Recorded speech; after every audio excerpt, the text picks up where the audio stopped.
Lisboeta e meio Cristão Novo. Creso, pode começar. Ok.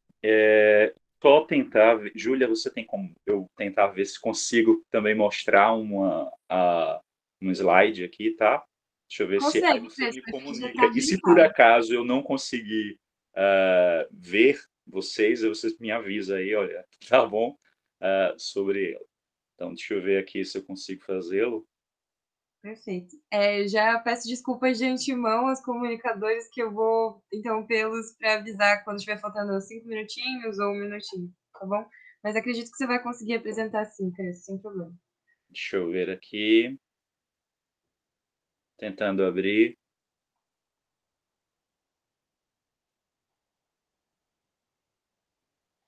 Ver. Vocês conseguem ver? Conseguimos sim, tudo Ok, certíssimo. certo. Então, eu não vou conseguir ver vocês, mas vocês estão conseguindo ver aí os slides e aí qualquer coisa vocês me avisam. Boa tarde a todos, né, que aqui estão presentes. Eu quero agradecer a oportunidade de apresentar essa comunicação aqui nesse congresso. Essa comunicação ela é derivada de um dos capítulos da minha tese de doutorado, que está em andamento. Eu faço doutorado em Ciências da Religião na Universidade Católica de Pernambuco e tenho como orientadora a professora doutora Zuleika Dantas Pereira Campos. Né? A minha tese ela trata da questão das transformações da identidade judaica. Né? E em um dos capítulos, no caso o segundo capítulo, eu tento trabalhar a questão da identidade dos cristãos novos. Né? E a personagem, digamos assim, que eu escolhi para tratar um pouco sobre essa questão dos cristãos novos foi essa personagem que chama-se Luiz Xavier Bernardo. Por que a escolha do Luiz Xavier Bernardo? Né? Num primeiro momento, o que me chamou muita atenção na figura do Luiz Xavier Bernardo foi o que eu, inclusive, denominei de do São Benito à fidalguia. Né? Vários dos descendentes do Luiz Xavier Bernardo se tornaram figuras de renome e de importância, no caso do cenário político de Pernambuco no século XIX. Essa minha pesquisa, particularmente esse capítulo, ele tem uma abordagem que vai desde a questão historiográfica, passando também pela sociologia da religião e também pela genealogia. Muitas vezes os estudos genealógicos eles são preteridos ou colocados de lado, até muitas vezes entendido como uma coisa de menor monta.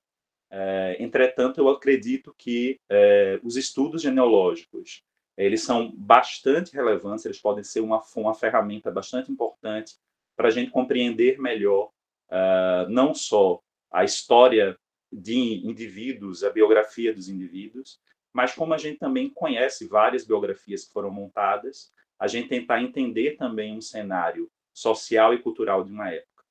Então, eu chamei do São Benito à fidalguia, porque o Luiz Xavier Bernardo, que logo mais eu vou explicar melhor quem era ele vinha de uma família em que, especialmente do lado paterno, possuía vários cristãos novos judaizantes e que foram vítimas das perseguições inquisitoriais. Entretanto, ao vir para o Brasil no século XVIII, ele vai fazer toda uma tentativa de processo de se desvincular a esse passado estigmatizante, vai tentar realizar uma série de atividades e ações que dariam a ele uma espécie de conhecimento um reconhecimento dentro daquele contexto da sociedade colonial portuguesa, e também ele vai buscar, não só ele, mas seus descendentes, essa tentativa de tornar-se fidalgo de enobrecimento. Então, como eu tinha falado no início, algumas figuras fundamentais da história política de Pernambuco no século XIX, como, por exemplo, o Visconde de Albuquerque, o Conde da Boa Vista, o Visconde de Suassuna, o Visconde de Camaragibe, o Barão de Goiânia, o Barão de Ipojuca, perdão, todos eles são descendentes do Luiz Xavier Bernardo, né? Desse engenheiro lisboeta meio cristão novo. né, que era como muitas vezes ele era referido das documentações.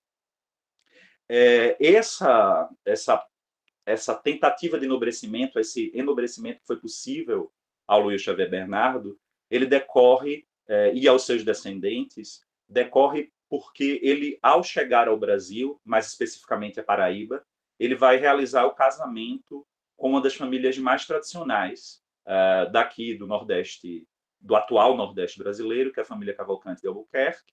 E essa família, um pouco mais à frente, realizaria também um casamento com uma outra família tradicional, que era a família Rego Barros. Nenhuma dessas duas famílias, os Cavalcante de Albuquerque ou os Rego Barros, eram entendidos como cristãos novos, eram famílias de cristãos velhos. E isso já nos aponta também uma característica que é um diferencial da história dos cristãos novos no Brasil.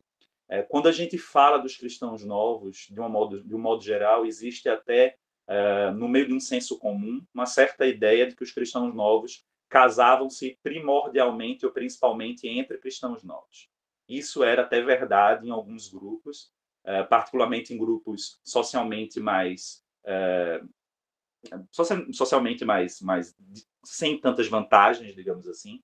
Então, grupos de camponeses, pequenos proprietários, coisas do gênero.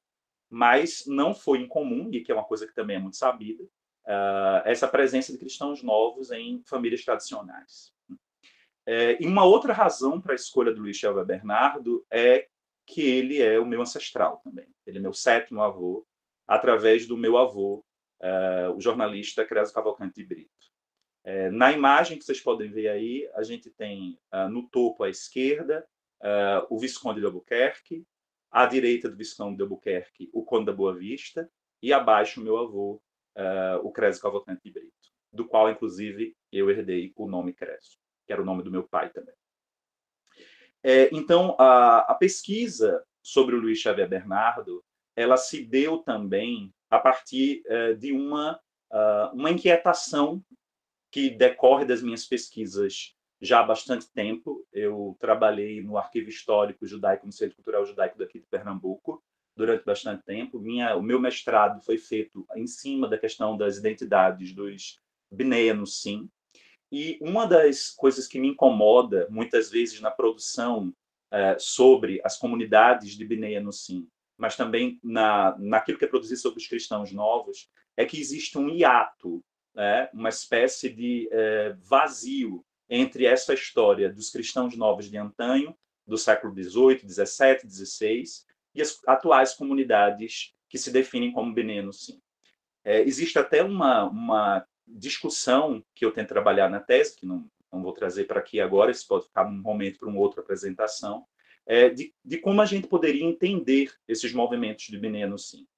São movimentos de resgate ou são apropriações culturais, particularmente nos últimos 20 anos, que a gente tem um crescimento das igrejas evangélicas, e existe também dentro dessas igrejas evangélicas muitas vezes uma tentativa de aproximação com temas e questões judaicas, mas que muitas vezes se apropriam desse imaginário, dessa história dos cristãos novos, mas não tem uma vinculação efetiva com eles. O que causa grande problema, muitas vezes, entre pessoas que possuem uma ascendência cristã nova ou grupos de ascendência cristã nova que pleiteiam uma legitimidade e que muitas vezes encontra dificuldades por conta de todas essas questões envolvidas. Bem, vou passar aqui o próximo slide. Então, quem era o Luiz Xavier Bernardo, né? O Luiz Xavier Bernardo, pelo lado paterno, ele pertencia a duas famílias de cristãos novos, hispano-portugueses, que seriam os Nunes da Costa, que também ficaram conhecidos como os Curiel. Na verdade, essa família Nunes da Costa, ou Nunes de Santarém, que era o ramo que ele pertencia, está vinculado à grande família sefardita dos Curiel, que foi uma família extremamente importante no judaísmo do século XVII, XVIII, particularmente nos Países Baixos. E também a família Dias Soeiro, do qual estava vinculada o Rabi Menasseh ben Israel. Entretanto, por parte de sua mãe, ele pertencia a uma família de cristãos velhos, de origem inglesa, as famílias Mills e Herbery. E, no caso dos Herbery, existe uma particularidade, é que eles eram, digamos assim, protestantes heréticos. E, muito provavelmente, a família se deslocou da Inglaterra para Portugal, por incrível que pareça, por conta de certas retaliações que a família sofreu na Inglaterra, mesmo que em Portugal existisse a Inquisição. Né? Em Portugal, tanto os Nunes da Costa como os Herbery e os Mills, eles, os antepassados e mais imediatos do Luís Xavier Bernardo, seu pai, seus avós, eram mercadores e estavam ligados ao comércio de grande trato. Então, esse contato com relações, inclusive com a Inglaterra, esse contato é o que pode ter permitido esse matrimônio entre essas duas famílias. Como eu já citei anteriormente, ao chegar ao Brasil, mais ou menos em 1716, um pouco depois, em 1720, Luís Xavier Bernardo irá realizar um casamento com uma senhora da família Cavalcante Albuquerque, e, a partir daí, todos os seus descendentes assinarão e passarão a ser conhecidos como os Cavalcante de Albuquerque. Né? Não quer dizer que todos os Cavalcante de Albuquerque sejam descendentes de Luís Xavier Bernardo, mas esse ramo, sim, particularmente o ramo que está ligado à casa dos Suassuna. Não confundir com a família do escritor Ariano Suassuna. Né? Ela não é a mesma família. O Luís Xavier Bernardo, ele era engenheiro militar, e, entretanto, a sua família, como eu acabei de dizer, era uma família essencialmente de mercadores, e também existiam muitos religiosos na sua família. Com licença, querida, desculpa, aqui é a Júlia, só para avisar, 5 minutinhos. Desculpa. Tá bom, muito obrigado. Dentro desse contexto de chegar aqui ao Brasil, ele buscou se desvincular, né, desse passado familiar e criar um processo de enobrecimento. E por que isso? Particularmente, a hipótese que eu levanto é que o Luís Xavier Bernardo buscava se desvencilhar do passado de perseguições inquisitoriais que recaiu sobre sua família.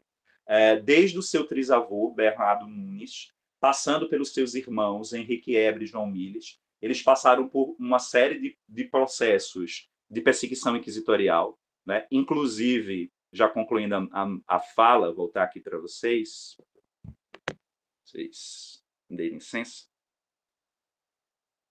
parar aqui o compartilhamento.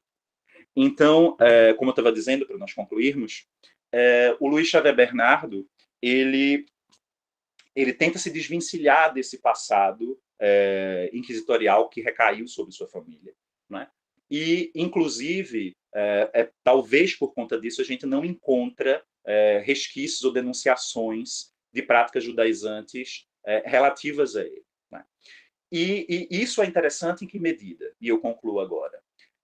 Porque isso, de certa forma, nos demonstra a complexidade, a variedade, a multiplicidade do manejamento dessas identidades e dessa ancestralidade cristã nova por seus descendentes. Nem sempre um cristão novo era judaizante, nem sempre o que era judaizante fez um retorno ao judaísmo, e nem sempre essa identidade era utilizada de uma maneira unívoca ou era, de fato, pensada como um único modo. Eu quero agradecer a oportunidade, peço desculpas por ficar um pouco nervoso, e aí qualquer coisa no final, estou aqui aberto a perguntas. Muito obrigado. Perfeito, Crespo. Muito bem, então, passamos agora para a segunda comunicação de hoje, da professora Elaine Sartorelli, sobre Miguel Servet, judaizante. Professora Elaine, com você a palavra. Boa tarde. Boa tarde a todos. Hatsuhaim Tovim. É uma grande honra para mim estar aqui neste evento, em que eu peço licença para me sentir em casa. Eu agradeço aos organizadores pelo aceite, agradeço aos demais membros, né, da mesa e a todos aqueles que nos assistem. Eu não vou falar de um cristão novo, mas de alguém que, de certa forma e em certa medida, fez o percurso contrário. Eu vou falar, e é claro que agora o meu PowerPoint desapareceu. Eu vou falar de Miguel Servet, um espanhol que nasceu em 1511 e morreu em 1553. E agora eu não encontro o PowerPoint aqui, deixemos, né? Miguel Servet foi chamado de caso de heresia total, condenado pela Inquisição Espanhola e queimado vivo na Genebra protestante de Calvino, né?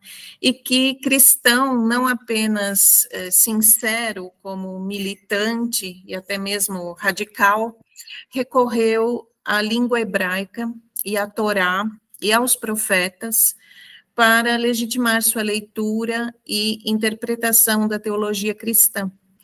E trarei alguns elementos peculiares de sua visão de mundo que fizeram com que ele fosse considerado judaizante. O cenário em que ele concebeu a estrutura da sua leitura bíblica foram os anos 20 do século XVI. Naquele momento, conservava-se ainda, embora já não de forma intacta, o prestígio de Erasmo de Roterdã, autor que havia alcançado uma tal primazia e autoridade como nenhum outro na história espiritual do mundo ocidental, como disse Tell.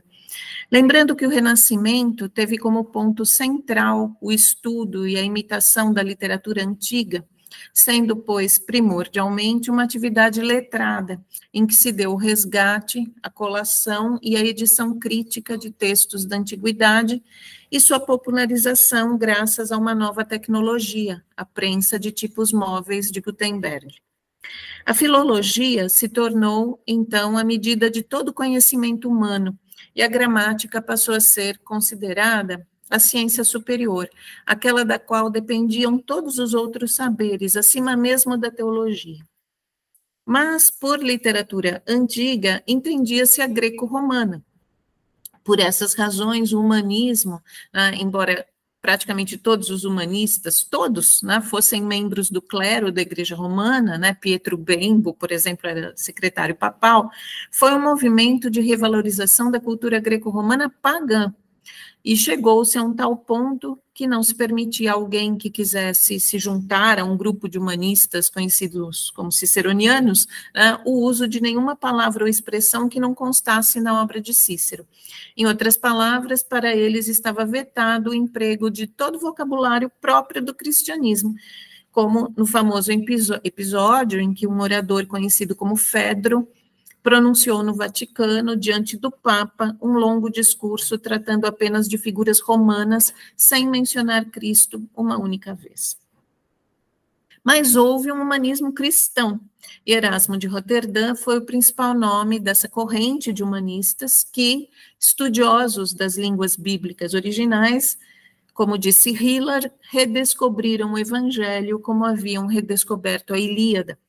E, inspirados pelo movimento de retorno às fontes da Renascença, aplicaram os mesmos critérios da crítica filológica aos textos escriturísticos. Fiel a esse espírito investigativo, Erasmo preparou, em 1516, sua primeira edição do Novo Testamento em grego koiné, mostrando colunas do koiné e do latim lado a lado, em que o original grego funcionava como autenticação e justificação da tradução latina proposta por Erasmo, que assim atrevia-se a corrigir a Vulgata de Jerônimo, com, nas palavras de Biagione, modificações chocantes. Confrontado, porém, com as consequências da sua edição, como, por exemplo, a de que não havia nos códices antigos a menor nem mais remota referência à Trindade, Erasmo preferiu ceder e recapitular em nome da concórdia e também porque, com sua aversão a disputas metafísicas, chegou mesmo a, por exemplo, considerar a questão trinitária indiferente. Mas, embora tivesse dito que quem não domina as 3 línguas sagradas, hebraico, grego e latim, não é teólogo, Erasmo parece não ter adquirido nenhum conhecimento em língua hebraica. que, como escreveu a um colega já em 1504, lhe causava estranhamento. Assim como as línguas vernáculas e ao Novo Mundo, recém-descoberto, Erasmo parece não ter dado nenhuma atenção ao Antigo Testamento ou ao judaísmo. Shimon Marques afirma mesmo que, na verdade, ele nunca conheceu um judeu de verdade, em toda a sua vida.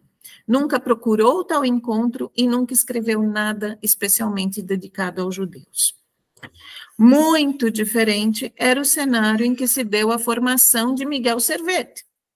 Nascido em 1511 na Espanha dos reis católicos, de que os judeus apenas haviam sido expulsos ou convertidos à força, é perfeitamente plausível imaginar que ele tenha não apenas conhecido, como também convivido com cripto-judeus ou mesmo presenciado atos inquisitoriais contra a comunidade judaica. O que se sabe é que ele aprendeu com profundidade incomum o hebraico ainda muito jovem e que conhecia bem a literatura rabínica, que deixou marca profunda em sua obra, a ponto de existirem teorias, né, reforçadas por uma estranha menção à vergonha que ele teria por um defeito genital que seus inquisidores não se furtaram de trazer à baila em seu julgamento, de que seria ele mesmo de nascimento um marrano. O que é absolutamente certo é que ele foi, no entanto, confessadamente um cristão, que insistia na superioridade do cristão frente ao judeu, porque o cristão está sob a graça e o judeu sob a lei. Certo também que aprofundou o método filológico humanístico, herdado de Lorenzo Valla e de Erasmo, com o acréscimo da língua hebraica. E era certo também que era um herege, porque levando às últimas consequências o método filológico, incluindo o hebraico, ele rompeu com o corpus christianum e tomou como missão expurgar o cristianismo de tudo aquilo que lhe havia sido acrescentado no decorrer dos séculos, na sua visão, desvirtuando a igreja primitiva. E aqui se pode ver a influência do judaísmo em sua teologia. Monoteísta estrito, nome principal do movimento antitrinitário, Servet será o inspirador do movimento unitarista, que ensina a absoluta unidade de Deus.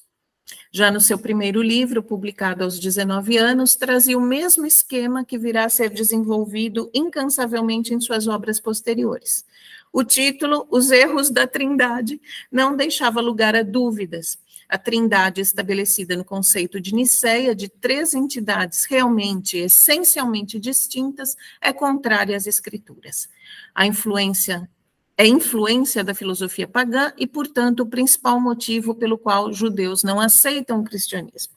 Sua interpretação baseia-se no fato de que, em hebraico, um dos nomes de Deus, uma das formas de se referir a eles, é plural, né? Se expressa por um plural, Elohim. Essa palavra designa, diz, multitudo, multidão, pluralidade, multiplicidade. Por esse livro, já em 1531, o reformador Ecolampádio lançou a ele a acusação de judaizar, e pouco depois, já sob o pseudônimo que assumiu de Michel de Villeneuve, participou ainda de uma edição da Bíblia do prestigioso Sanctis Panini, a qual levava em consideração os comentários dos rabinos, e por essa razão foi chamado jovem hebraísta. O mesmo esquema explanatório, a partir de Elohim, aparecerá na obra-prima da escrita herética que ele publicou em 1553, Christianisme Restitutio. Ao tratar longamente do plural e da pluralidade do termo Elohim, conclui que quer dizer aquele que tem formas formosas. Assim, Deus, que contém todas as coisas, origem de todas as formas, sendo, portanto, múltiplo, é ele mesmo uno. Em sua filosofia, o Filho é manifestação e o Espírito comunicação. Não se trata, portanto, de 3 pessoas realmente distintas, o que seria politeísmo, mas simplesmente de modos diferentes de expressão. Seu ponto de partida, portanto, é aquele onde Erasmo havia se detido. Vejam, porém, que sem o conhecimento do hebraico e sem se ater ao Antigo Testamento, Erasmo acabou chegando, né, próximo do monoteísmo das primeiras comunidades cristãs, né, de convertidos do judaísmo.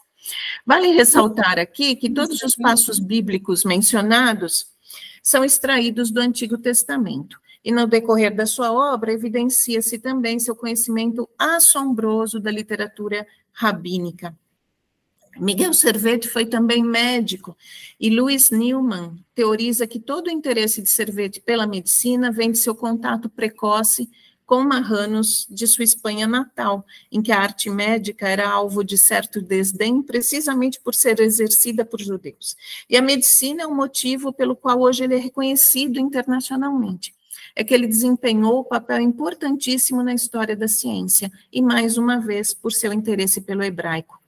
Partindo do termo hebraico ruach, substantivo que ocorre 387 vezes no Antigo Testamento, traduzido por espírito, significa ar em movimento, vento ou respiração, Gênesis, Êxodo, Jó, Isaías, Ezequiel, Jeremias. E com isso em mente, Servet realizou dissecações como médico, né, em busca da alma. Se ela está no sangue, como diz o Levítico 17, e se a vida nos é insuflada pelo sopro divino, então há de haver uma correlação entre sangue, ar e alma. E foi, portanto, procurando a alma que ele descobriu e publicou, pela primeira vez na história ocidental, uma descrição da circulação do sangue, ou seja, da oxigenação do sangue em sua passagem pelos pulmões. Significativamente, esse feito extraordinário não foi entendido por ele como algo fora de seu esquema teológico, está escondido em algumas páginas de seu tratado de teologia. E pela sua própria lógica, ele sequer poderia pensar em posteridade. É que ele se insere em uma corrente de messianismo que já no cristianismo continua esperando pelo Salvador. Eu já tratei muito disso em outros textos, então agora eu vou só mencionar, né, que Servet remanejou e reinterpretou e ressignificou vários elementos do profetismo e do messianismo para caber na nova forma de povo escolhido, que é o conjunto dos mártires. Dentro da teologia servetiana, os mártires têm papel principal no advento do Messias, que representaria a batalha final e o fim dos tempos. A expectativa dessa batalha também é do Antigo Testamento, está no capítulo 12 de Daniel, por exemplo, que fala da emergência de Miguel, que surgindo em um momento de total desolação, será o líder de seu povo. Nascido em 29 de setembro, dia de Miguel, Servet promove em seus textos sua identificação com o arcanjo guerreiro e assume a missão de lutar contra o dragão babilônico. E aqui vemos de forma surpreendente e talvez assustadora um processo de radicalização. O homem do Renascimento e o humanista, tomado pelo arquétipo do herói salvador, na versão messiânica, combinando escatologia, a expectativa de um futuro reino messiânico, né, Servet ansiava pela Jerusalém celeste na terra, ou seja, por uma Jerusalém terrestre. Sua ideia, né, de um completum tempus não é uma metáfora, é um segredo revelado. E nesse processo ele se inseriu, fez questão de fazer parte e, enfim, ofereceu sua vida morrendo como mártir numa fogueira inquisitorial em 1553. Não temos mais tempo, fico à disposição, inclusive tenho todo esse material para aqueles que se interessarem. Obrigada. Não obrigada, mas toda rabá. Obrigada.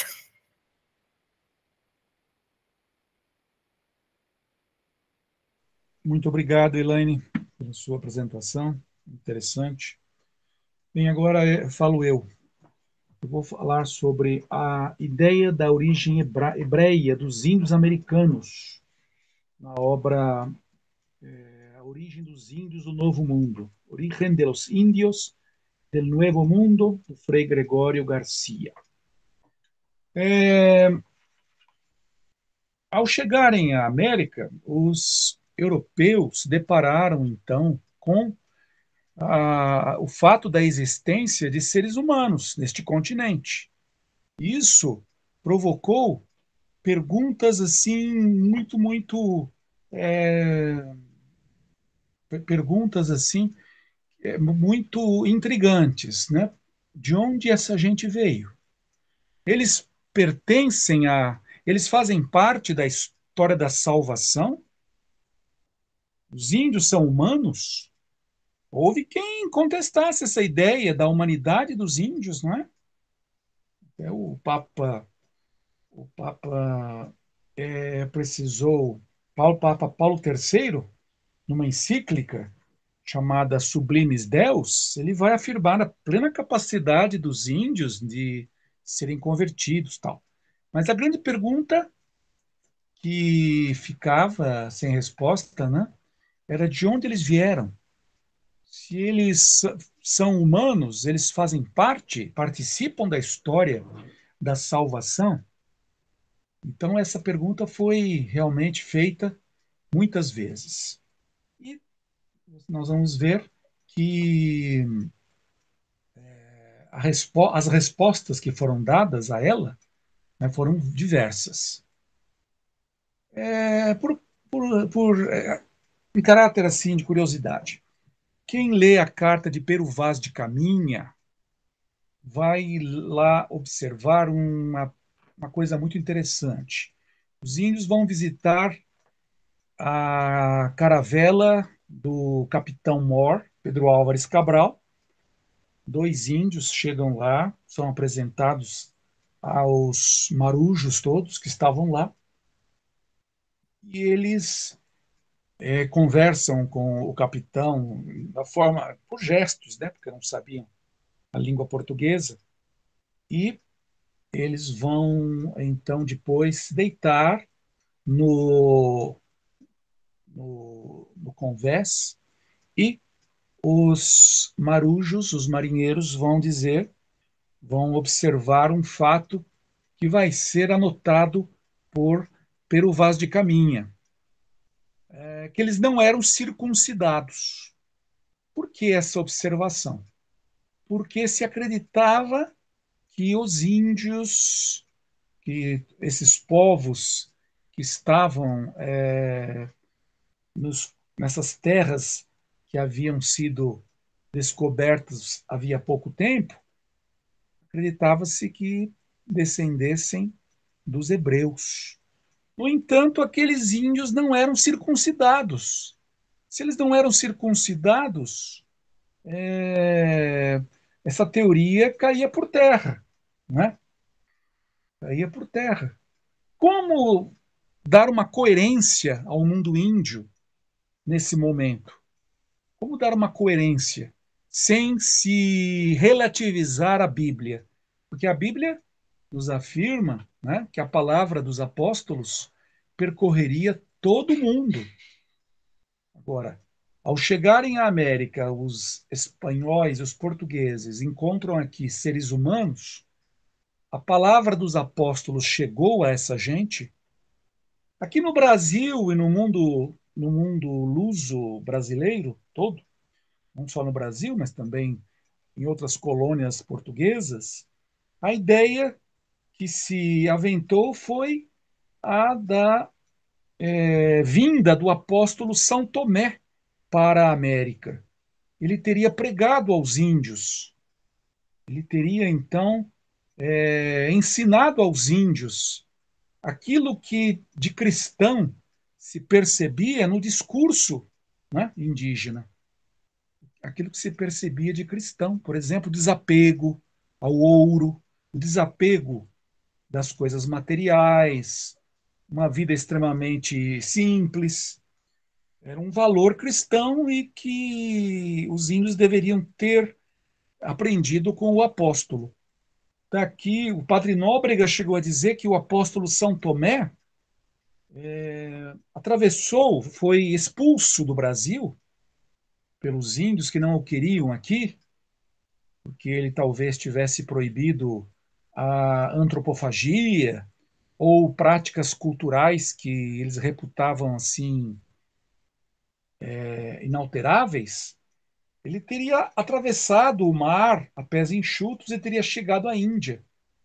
E essa ideia de que o apóstolo São Tomé teria estado na Índia é uma ideia que foi muito, muito importante naquele momento histórico dos grandes descobrimentos.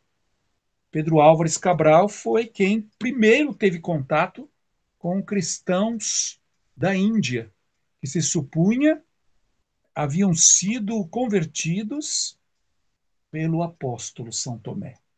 Mas o que eu vou dizer agora é o seguinte: no âmbito espanhol, da América Espanhola, né, nós temos uma obra muito importante de um frade dominicano chamado Gregório Garcia, que publicou um livro chamado A Origem dos Índios do Novo Mundo, das Índias Ocidentais. E neste livro ele apresenta diversas hipóteses. Que os índios seriam originários dos cartaginenses, que os índios seriam provenientes, seriam originários dos gregos. E uma das hipóteses dele é de que os índios da América provinham dos hebreus, das 10 tribos que se perderam, das 10 tribos de Israel. Então, ele vai apresentar no seu livro, que é de 1607, essa ideia de que os índios seriam provenientes dos hebreus, seriam originários, então, das tribos de Israel. E quais ideias ele apresenta em abono dessa sua hipótese? Bom, várias coisas, então, vão ser ditas aqui, algumas até bastante preconceituosas, que revelam mesmo uma visão bastante negativa, né, do povo judeu, mas ele vai, então, dizer uma série de coisas que vão tentar, né, aproximar os índios da América dos hebreus. Os argumentos que ele apresenta, então, são diversos. Um argumento que ele apresenta, né, seria que os índios são muito parecidos com os judeus por serem medrosos e tímidos. Medrosos e tímidos. Seriam, assim, covardes. Seria uma semelhança. Outra coisa que aproximaria os índios dos judeus seria a incredulidade, né? Coisa que é bem notória a todos. Eram quão incrédulos, estou citando aqui, eram os judeus, eram os judeus, né? Pois com haver visto tantos milagres e sinais que Deus obrava com eles, com tudo isso não davam crédito a Jesus, né? Então, os índios também seriam igualmente incrédulos. O padre Antônio Vieira, ele chegou a dizer até que o apóstolo São Tomé recebeu de Deus o castigo de pregar aos índios, porque ele foi o apóstolo incrédulo, o apóstolo que desconfiou da ressurreição de Cristo. E aí, o castigo que Deus lhe deu foi pregar às gentes mais incrédulas, ou seja, aos índios do Brasil. É uma ideia que o padre Vieira apresenta num sermão dele chamado Sermão do Espírito Santo. Outra ideia é que os índios, assim como os judeus, são muito ingratos. Então falam, o Frei Gregório diz que a ingratidão era muito, muito comum entre os hebreus e também entre os índios. Então, é um outro traço realmente semelhante que vai aproximá-los dos hebreus, né? A ingratidão, a pouca caridade que os judeus e os índios tinham com os pobres e os enfermos. Estou dando os argumentos que ele vai apresentando aqui. Outra Com coisa. licença, professor. Desculpa, só para avisar, 5 minutinhos. 5 minutos, tá certo. Outra coisa, a vestimenta dos índios. Ele diz que a vestimenta dos índios era semelhante à dos judeus. Índios do Brasil não se vestiam, né? Mas os índios da América Espanhola, sim, cobriam-se, tinham vestimentas.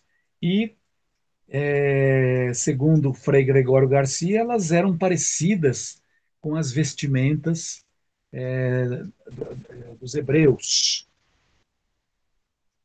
E em outras coisas mais que o Frei Gregório Garcia vai apresentar, outros argumentos que ele vai apresentar, né?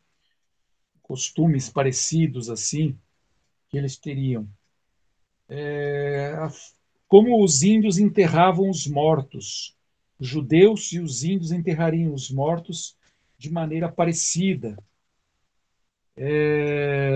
Outra coisa, que os índios faziam sacrifícios de crianças, assim como os judeus também fariam. As ideias realmente extremamente preconceituosas. E não tenham dúvida, a Inquisição teve como principal objeto na América, no Brasil a Inquisição não se instalou. Houve visita do Santo Ofício aqui ao Brasil. Nós temos visitas, né,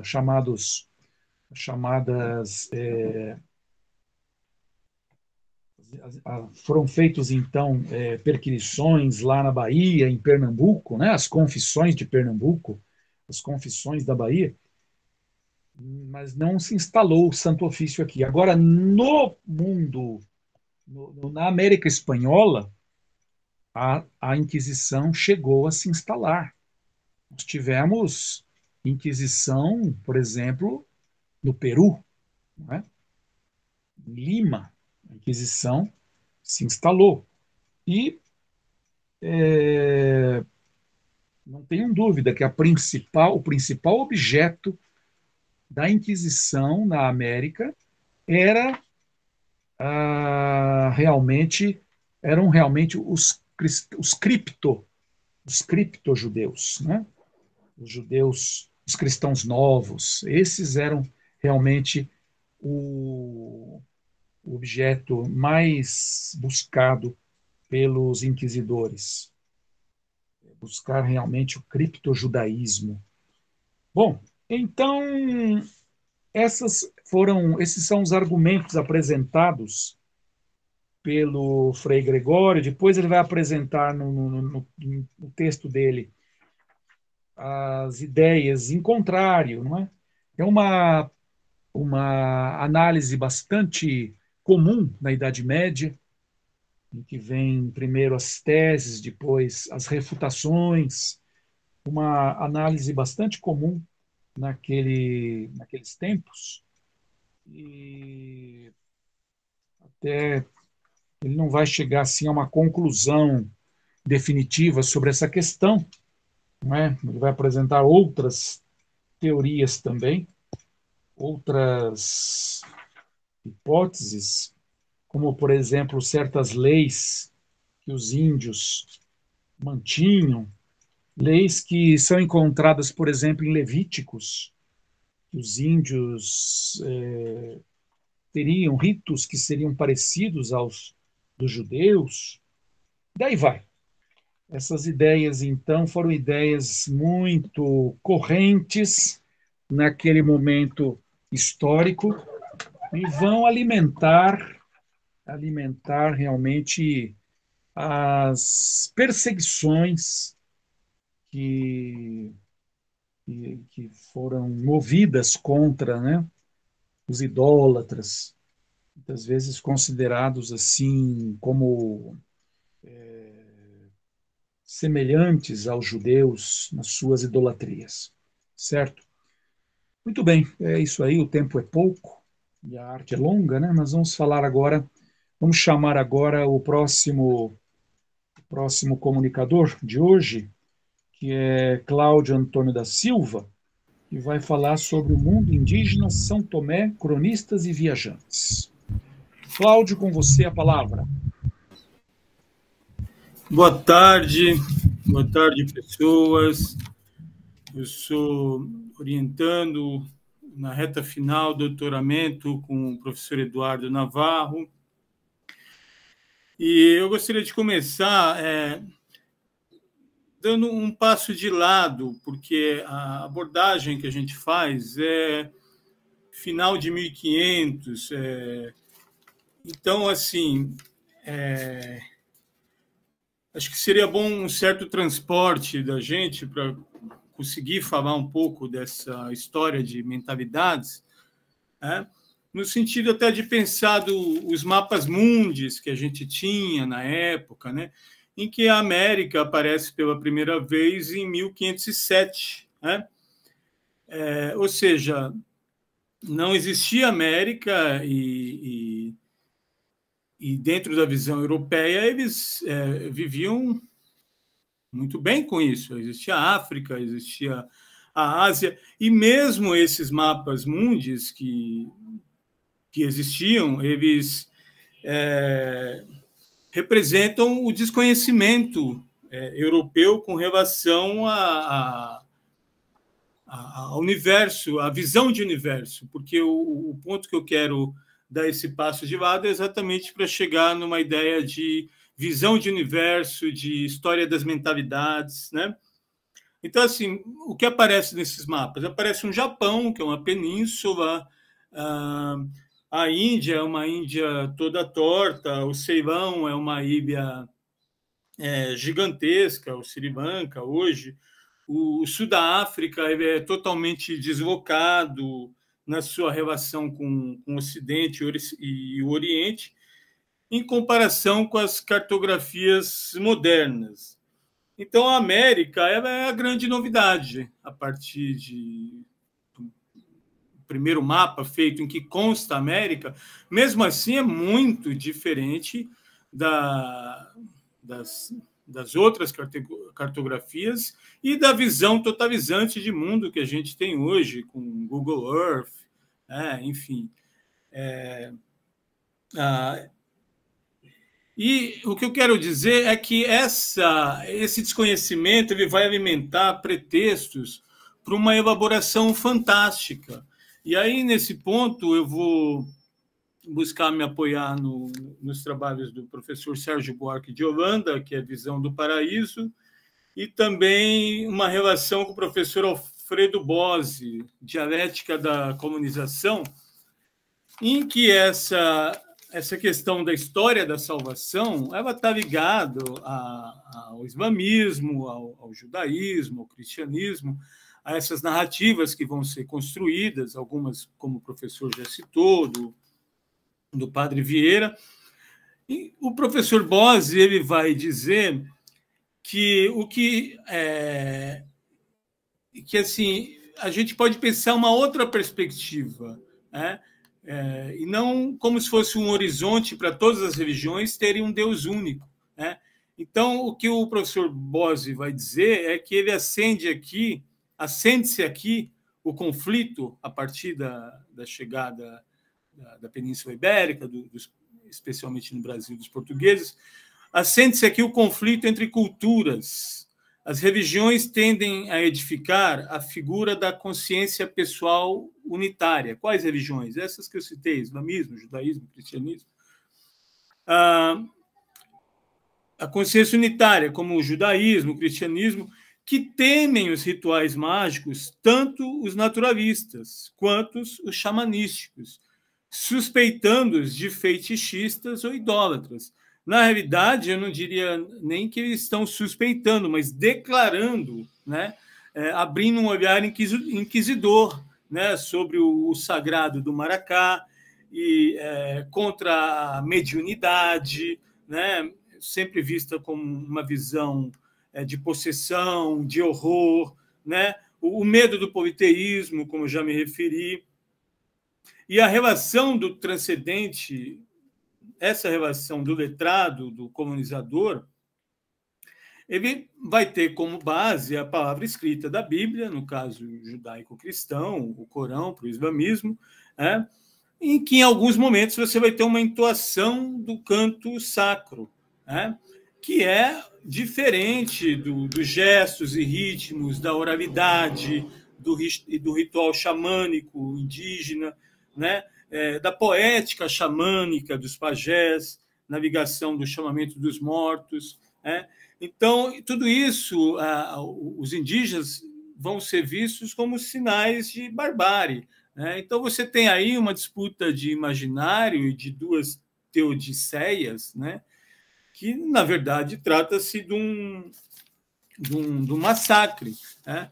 E nisso, o padre Anchieta, dentro do teatro e da sua catequese, o professor Alfredo Bose vai falar de uma partilha tática, né? Ou seja,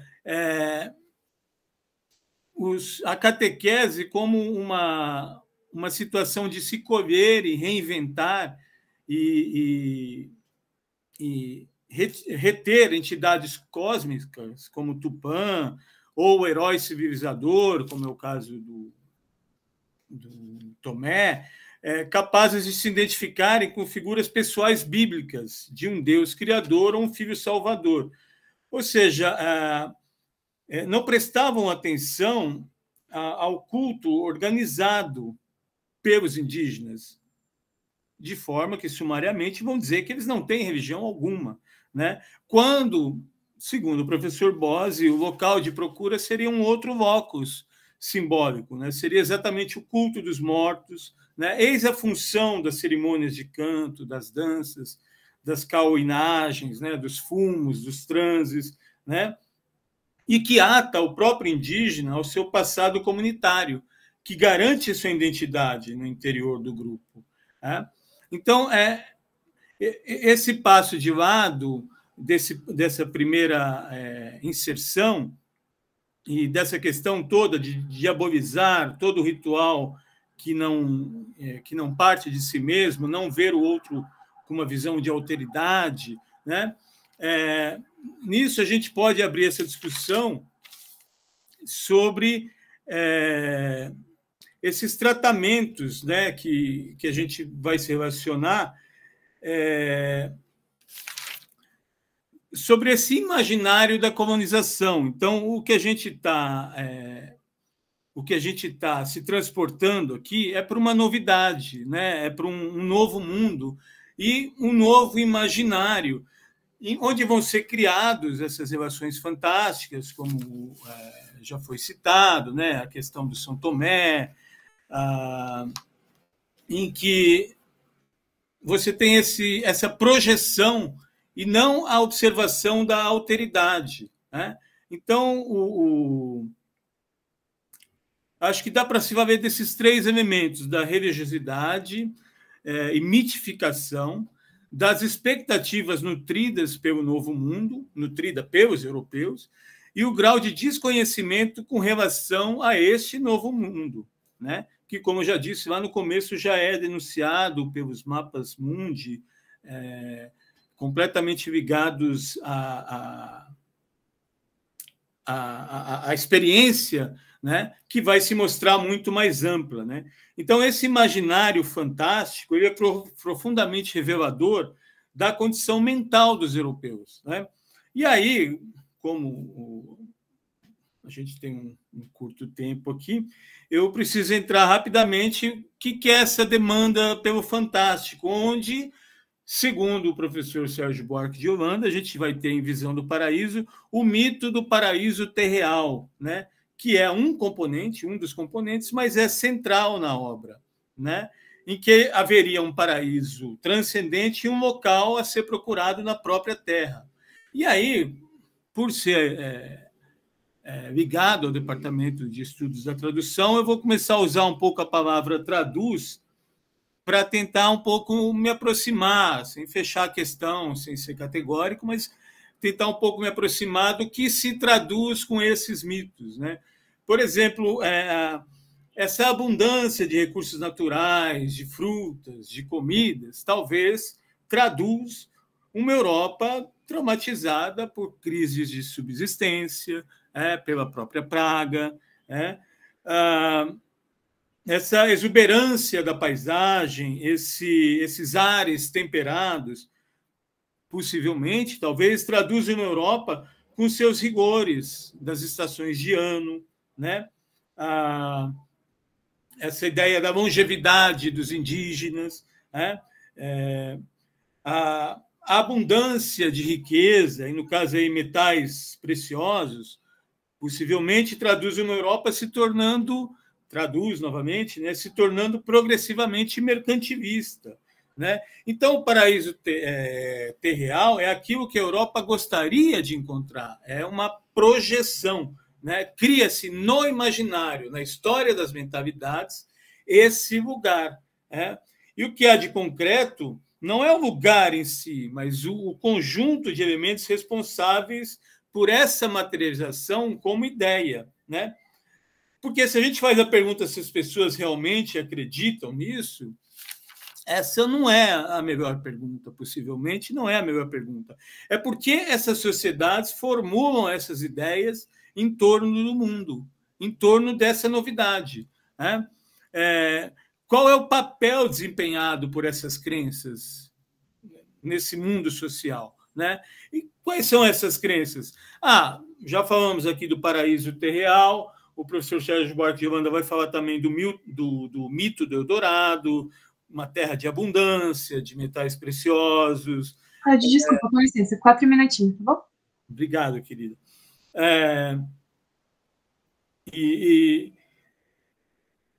Enfim, essa visão de mundo europeia, essa expansão material caminhando para e passo com essas formas de pensar o mundo, dessas estruturas mentais, né? O próprio mito do Preste João, que seria um reino da cristandade distante, um rei católico que viveria nas Índias, estaria lá para ajudar a expansão, o espírito cruzadístico, né? O mito de São Tomé, como já foi referido, né? O padre Manuel da Nóbrega, inclusive afirmando ter havido pegadas de Tomé na Bahia, em 1549. De novo, esse transporte para 1549, né? Enfim, um apóstolo que teria feito sua pregação no Oriente, teria ressuscitado no continente americano, teria aberto um caminho chamado Piabiru, que ligaria o Atlântico ao Pacífico. Tudo isso, dentro do esquema da catequese, o professor Bose, voltando para o professor Bose, ele vê como uma partilha tática, uma apropriação no sentido de articular o espírito evangelista dos portugueses, né? De como o próprio mito das Amazonas, de como esses mitos, aí eu citei, foram 5, se articulam, se metamorfoseiam e oferecem um panorama bastante razoável desse conjunto de ideias acerca desse novo mundo, né?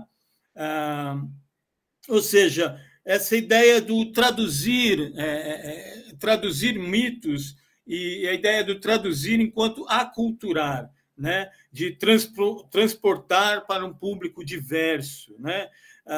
E aí, dentro do capítulo do professor Alfredo Bose, ele vai detalhar mais esse projeto de transpor para a fala do índio, para a fala do indígena, a mensagem católica, né, os enxertos.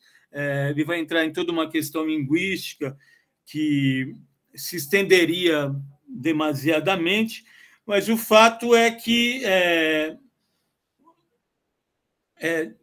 a questão que a gente pode levantar é que ele vai colocar como benigno esse transporte do Deus único ou do espírito cruzadístico, né? E como maligno, a América ameríndia, ou seja, a ideia da alteridade, né? Onde o próprio Anchieta vai criar um teatro bastante maniqueísta, né? No que também o professor Bose fala que são duas plateias, porque quando o mesmo Anchieta fala com os seus iguais, com os seus europeus, né? Ele vai ter uma lírica muito linda, muito bonita, muito tocante na relação do indivíduo Anchieta com o sagrado, com o sublime. Mas, na relação com os indígenas, o professor Alfredo Bose vai dizer que existe um esforço dele que todo ethos indígena são ligados a poderes ruins, exteriores às vontades dos indígenas, quando nós sabemos, né, nos estudos ameríndios, que isso fazem parte da sua própria alteridade, da sua forma de ser, agir e estar no mundo. Eu agradeço, sei que o tempo deu. Né? Obrigado, viu? Muito bem. Passamos agora para a última comunicação. Este nosso... Professor, desculpa, professor Eduardo, está um pouquinho baixo seu microfone, mas a gente está conseguindo ouvir. Oi? Não, eu comentei que seu microfone está um pouquinho baixo, mas que a gente está ouvindo. Agora melhorou? Alô? Oi, melhorou. Muito bem, passamos então para a última comunicação de hoje, desta nossa mesa, que vai ser feita por Túlio Antunes da Ruda, vai falar sobre cura e herança cultural, estudo etnobotânico nas comunidades de Caracolzinho e Pereiro, Gado Bravo, na Paraíba. Acho que agora é... Olá. Isso, Túlio é meu coautor. Então, boa tarde. Isso. O som tá um pouquinho ruim mesmo, mas tudo bem. Posso dar início? Pode falar. Então, me chamo Liato Venturas, eu sou aluna do curso de farmácia da Universidade Estadual da Paraíba e tenho realizado uma pesquisa na área da etnobotânica. Então, primeiramente, eu gostaria de agradecer a oportunidade de comunicar tal pesquisa, né, que vem sendo realizada aqui no interior paraibano, intitulada Cura e Herança Cultural, um estudo etnobotânico nas comunidades de Caracolzinho e Pereiro, em Gado Bravo, aqui na Paraíba. Então, dando início, eu gostaria de introduzir a relevância das etnociências como meios de análise de saberes, já que elas permitem a amplificação dos conhecimentos tradicionais frente ao conhecimento científico, se apresentando então como uma alternativa a uma melhor compreensão da relação entre a humanidade e a natureza. Por isso, um estudo etnobotânico permite o resgate das raízes históricas e culturais de uma dada comunidade, sendo então um instrumento eficaz para se analisar as origens e as influências de determinados costumes. Os cristãos novos, como acredito que todos aqui temos o conhecimento, né, são aqueles que ostensivamente praticavam o catolicismo, mas ocultamente se mantinham na fé judaica. E eles imigraram para o recém-ocupado Brasil ou foram posteriormente degradados para cá, trazendo consigo seus costumes ancestrais e enraizando-os aqui. Nesse sentido, o Nordeste brasileiro, por ser o mais antigo território da colonização, foi o ponto inicial da imigração cristã nova, tendo, portanto, uma antiga e preservada influência judaica, como afirmam grandes nomes da historiografia, Anita Nowinski e outros grandes autores. Devido à mudança do clima e da vegetação também, as receitas para os males que vieram da Península Ibérica aqui foram enriquecidas com o aproveitamento das plantas medicinais da terra, da própria terra brasileira, né? E a arte indígena de curar, de acordo com Herson. Silva Filho, em sua obra Marranos na Ribeira do Paraíba do Norte, demonstra que houve imigração cristã nova para a área onde se encontra hoje o município do Gado Bravo, onde estão localizados os sítios Caracolzinho e Pereiro. Esses imigrantes, pode-se inferir que eles trouxeram consigo seus costumes, que foram passados inconscientemente ao longo das gerações, e as comunidades que hoje moram nesses sítios mantêm essas tradições, são comunidades extremamente tradicionais, certo? Assim, dados os processos etno-históricos e a possível ligação dos costumes marranos com a cultura sefaradita, se torna primordial investigar, a partir dessa ótica etnobotânica, a presença de rituais tradicionalmente safaraditas nos costumes analisados, com o objetivo de trazer à luz a plausível influência judaica no uso de plantas medicinais e rituais de cura utilizados pelas comunidades de Caracolzinho e Pereiro, aqui em Gado Bravo, na Paraíba. A metodologia empregada consistiu, primeiramente, em um levantamento bibliográfico, a respeito dos costumes tradicionalmente judaicos sefaraditas, relacionado ao uso de plantas medicinais, rituais de cura, rituais relacionados ao parto, à maternidade, e também relacionados ao afastamento do malocho, né, em ladino, do mal olhado, ou seja, a segulot, como se diz em hebraico. E posteriormente foi feita a tabelação de dados a partir das informações contidas em textos como Zomot, Levi Zamot, Rivera e Daphne. Posteriormente, durante o mês de julho de 2023, foi realizado um estudo etnobotânico em si, no qual visitamos 8 mulheres, 8 casas, né, nos sítios referenciados, todas acima de 50 anos, e realizamos a coleta de dados por meio de um formulário semi-estruturado, com perguntas abertas, fechadas, além de entrevistas, a própria observação direta, turnê guiada, diário de campo, registro fotográfico, registro de áudio também.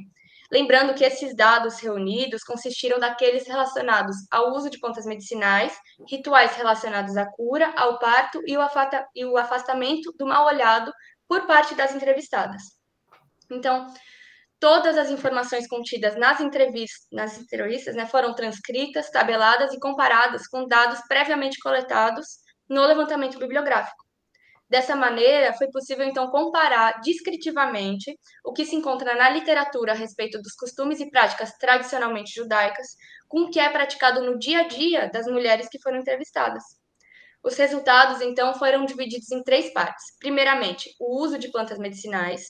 Depois, a comparação descritiva dos rituais contra o mal-olhado. E, por último, a comparação descritiva dos rituais relacionados ao parto e à maternidade.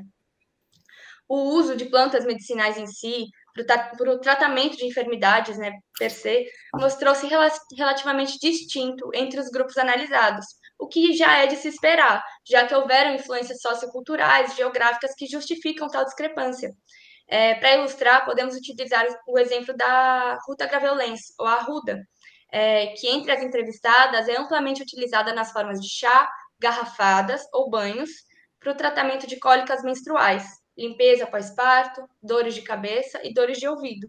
Já entre os sefaradim provenientes do Império Turco-Otomano, utiliza-se tal planta para o tratamento de dor de barriga, dor nos olhos e para tratar também a oligúria. Então, pode-se ver que há uma discrepância no uso medicinal. Porém, quando se analisa os rituais em si relacionados à cura, são apresentadas semelhanças gritantes. Em ambas as culturas, por exemplo, é essencial utilizar sempre 3 folhas ou sempre múltiplos de 3 para se produzir um remédio a partir da planta natural. Pode ser um chá, pode ser uma garrafada, um lambedor, né? Da mesma maneira, todas as rezas e rituais de benzedura sempre devem ser repetidos 3 vezes. Levi e Zamot afirmam que para os sefaradim, eles até dizem, né, que threefold repetition was crucial for the success of a cure. Ou seja, uma ação, uma reza, a cura em si deveria ser realizada 3 vezes ou em múltiplos de 3. E essa tradição do 3, ela permeia a vivência judaica como um todo, né, nas comunidades judaicas, no estudo judaico, já que deriva do versículo Eclesiastes 4:12, quando traduzido, né, ele indica que e se alguém prevalecer contra um, os 2 lhe resistirão. E o cordão de 3 dobras não se quebra tão depressa. Esse pensamento se tornou praticamente um axioma, né, do judaísmo e base para a tradição talmúdica da Hazaká, né, ou firmeza em português, que defende que um ato repetido 3 vezes adquire mais força. Então, essa força do 3, da repetição em 3 vezes, ou então em múltiplos de 3, é encontrado nos sítios aqui na Paraíba. Seguindo adiante, em ambas as culturas, plantas como a ruda, o alecrim, o alho, são utilizados como amuletos contra o mal-olhado, sendo dispostos em vasos, juntamente com sal, ou então em bolsos, em bolsicas, como se diz em ladino, por dentro das roupas, ou junto a recém-nascidos e parturientes. Também são costumes que casam, que têm semelhanças. Seguindo adiante, outro costume relacionado à cura que apresenta similaridade entre ambas as culturas é o uso das cinzas como vetor para a cura. No caso do sefaradim, o ritual denominado múmia consiste em se utilizar das cinzas provenientes dos ossos secos ou do prepúcio retirado do Brit Milá, né, da circuncisão, e dispor na alimentação do paciente, sem que ele saiba, sem ter o consentimento, né? Para o tratamento de diversas enfermidades relacionadas ao mal-estar, que é trazido a partir do mal-olhado, do Ainará, né? Do Malojo. E de maneira semelhante, nos sítios, né, as 6 entrevistadas relataram o costume de produzir cinzas de penas de pavão ou penas de urubu, sendo essas dispostas na alimentação do paciente sem seu prévio conhecimento, para o tratamento de fraqueza ou então alcoolismo, né? São práticas que claramente conversam entre si, por mais que tenham motivos diferenciados, elas conversam entre si e não se encontram em outras culturas. É muito interessante. Ainda exemplificando tal semelhança, outro costume encontrado entre os sefaradim é a prática do al-sereno, que consiste em manter o açúcar no sereno da noite e servi-lo ao paciente para tratar enfermidades relacionadas ao mal-olho, também ao mal-olhado, né? De modo parecido, todas as entrevistadas, ao serem interrogadas a respeito do uso do açúcar, afirmaram deixar açúcares com rodela, de beterraba ou de cebola branca, serenando durante a noite, para deixar a mistura mais forte, mais vitaminada, de acordo com as palavras utilizadas, né? Então, novamente, se explicita a semelhança entre costumes de ambos grupos analisados. Outros rituais relacionados à benzedura e o próprio afastamento do mal-olhado, como espalhar sal pela casa, ou banhar a casa com água e sal toda sexta-feira, ou ainda sinais e sintomas do paciente que um paciente apresenta quando está cometido pelo uiado, como se diz nos sítios, ou pelo malojo, como os sefaradim pronunciam, né? Também são objetos de análise que, quando comparados entre a cultura sefaradi e a cultura dos sítios de Caracolzinho e sítio de Pereiro, também apresentam forte semelhança. Por último, tá certo. Por último, investigamos também os costumes e rituais relacionados à maternidade e ao parto, muitos também que indicam semelhança. Entre eles está a prática de se inserir um ramo de arruda atrás da orelha da mãe e junto ao recém-nascido, igualmente citado por Levi Zamot e pelas entrevistadas. Outra tradição encontrada no sítio se trata da necessidade de resguardar o recém-nascido durante 8 dias, não podendo ele e a mãe se retirarem do quarto, o que poderia os expor aos maus espíritos. Levi e Zamot citam um costume bastante similar por parte dos sefaradim, que aguardavam até o 8º dia do Brit Milá, né, da circuncisão do menino recém-nascido, ou seja, o 8º dia após o parto, para poder retirá-lo do quarto. Então, dada a finalização da análise, foi possível concluir que as práticas tradicionais, como a do uso ritualístico de plantas medicinais ou a prevenção do mal-olhado, as rezas curativas, os rituais relacionados à maternidade, descritas pelas entrevistadas, se assemelham muito àquelas exercidas pelas antigas benzedeiras sefaraditas, as precantadoras.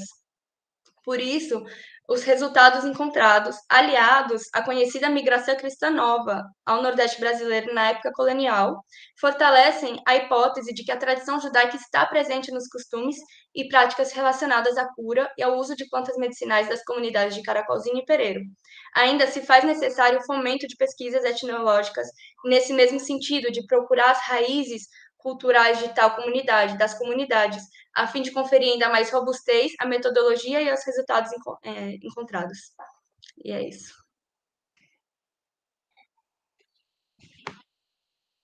Muito bem, então, concluímos esta nossa mesa com a comunicação muito interessante da Liat. Liat é judia, paraibana, não? Não, eu sou paulista. Eu sou paulista, mas moro na Paraíba. Ah, sim. Muito bem. Eu trabalho aí na Bahia da Traição, Paraíba, com os potiguaras. Sim. Trabalho bem antigo já, né? 20 anos. Sim, Pois que bem, bacana. agora eu quero saber se haverá aí tempo para perguntas, para questões, não sei aí. Júlia, pode me dizer? Claro, claro. Tem tempo para pergunta, sim. Acredito que a mesa a gente tem até as 6. Bastante tempo aqui. Temos 2 perguntas já da Juliana e o Cláudio depois.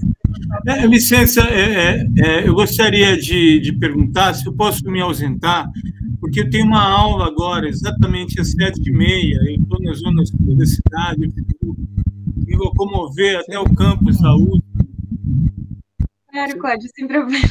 Poxa, eu agradeço muito, exatamente o dia da aula, o horário é 7h30, eu já tenho que me mandar, e eu agradeço muito, acho que saio um pouco mais enriquecido por ter ouvido todos vocês. Obrigado, Júlia, obrigado, professor, obrigado a todos. Até a próxima. Até. Obrigado, viu? Bom, Muito bem. por agora, acredito. Desculpa, professor Eduardo, acho que seu microfone, não sei, acho que parece que está com mal contato. Quais são as perguntas apresentadas aí?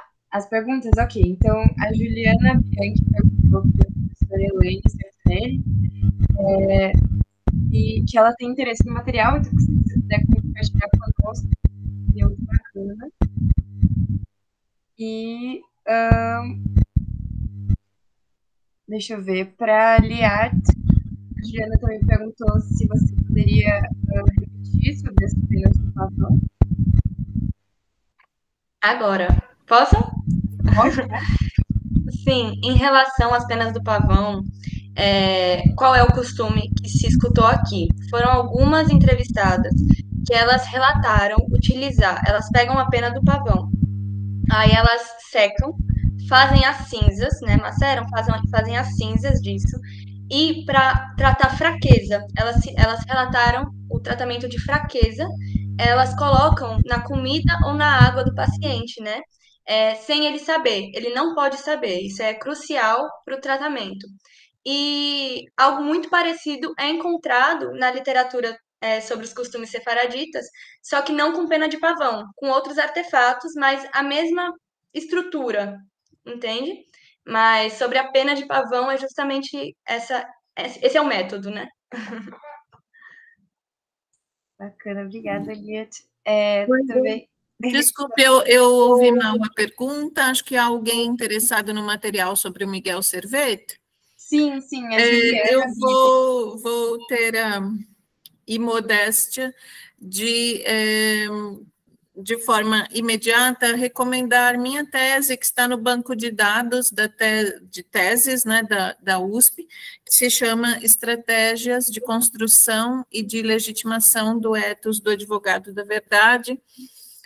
É toda sobre as polêmicas em que o Miguel Servet se envolveu, e está imediatamente acessível agora, gratuitamente, no banco de teses da USP.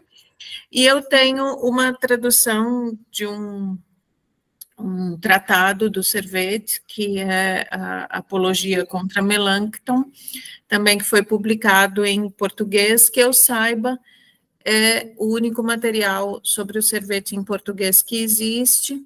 Eu tenho toda a obra dele em edições facsímile, em latim, e tenho algumas traduções de obras dele para o espanhol.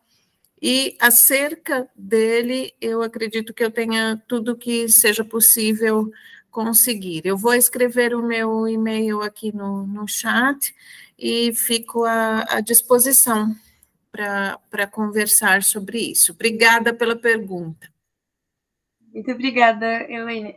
Tem mais uma pergunta para você. O Rafael Manoel, ele está perguntando se você poderia falar mais sobre os argumentos contra a trindade de Servet e Erasmo, e se Erasmo teve influência na visão de Servet. Obrigada pela pergunta.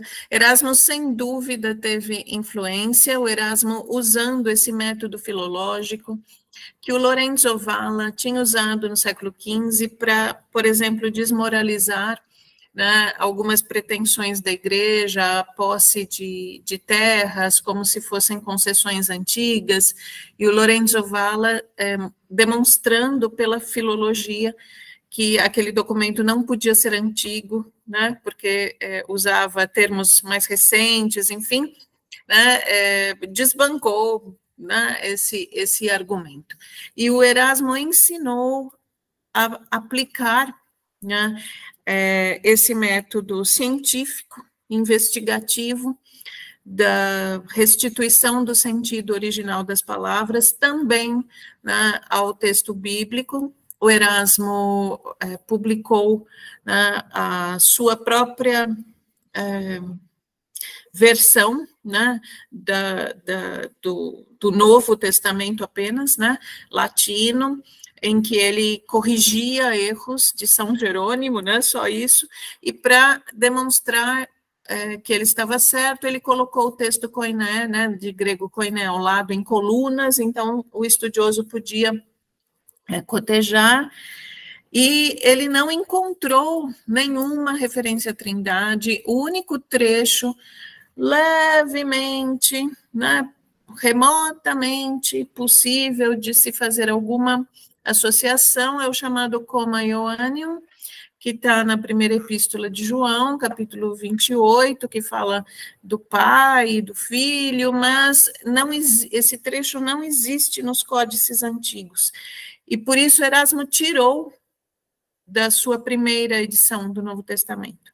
Mas isso causou uma tempestade, né? Porque a questão trinitária, nos primeiros séculos do cristianismo, foi brutal, né? Causou divisões brutais, o arianismo foi algo que a igreja vencedora, né, que foi a igreja, enfim, romana, lutou com todas as armas para debelar essa heresia, e de dentro da igreja ela foi renovada depois com essas investigações filológicas que demonstraram que qualquer menção a esse dogma não era antigo, era mais recente.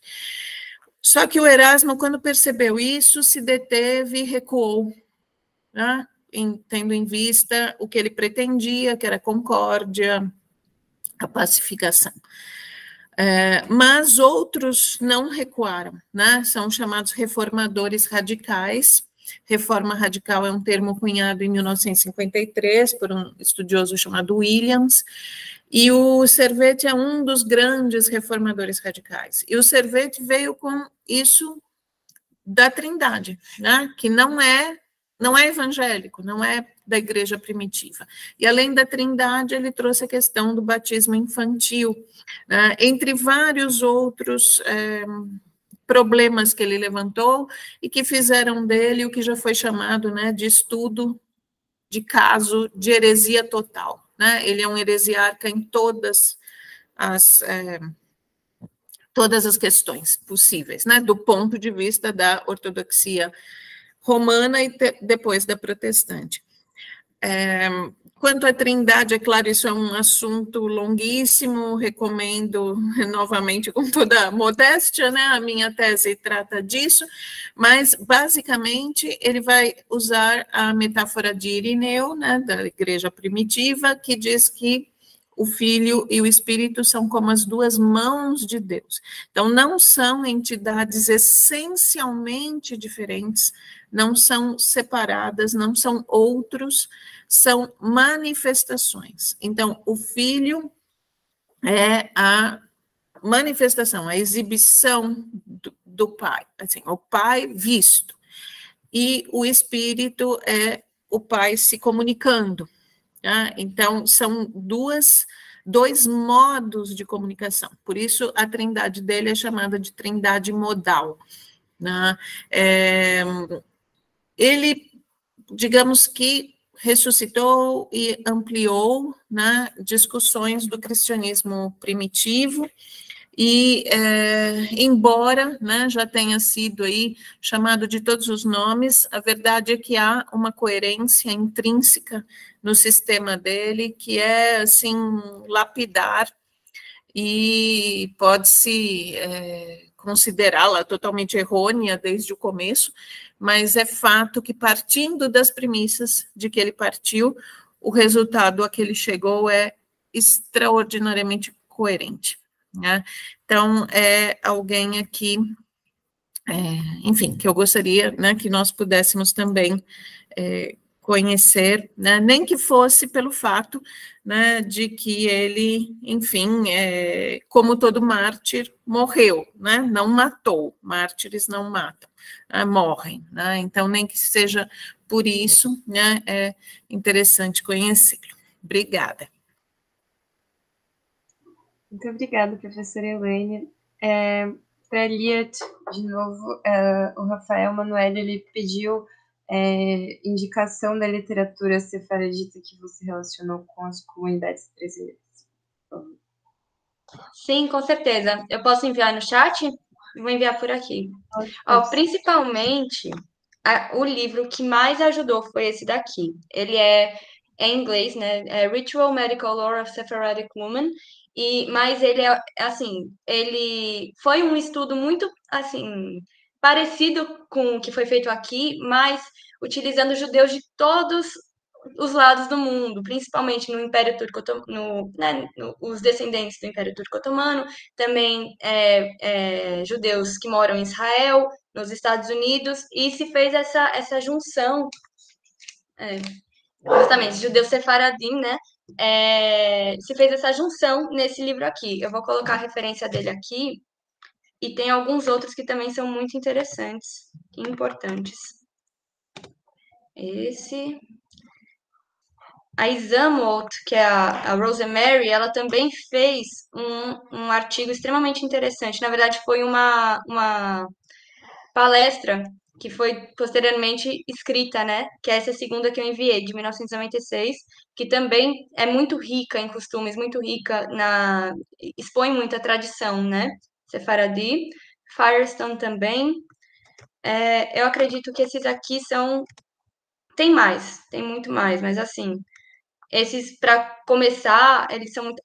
e um muito bom também é esse aqui, Rivera, que justamente um estudo etnofarmacológico sobre remédios sefaradis do século XIX.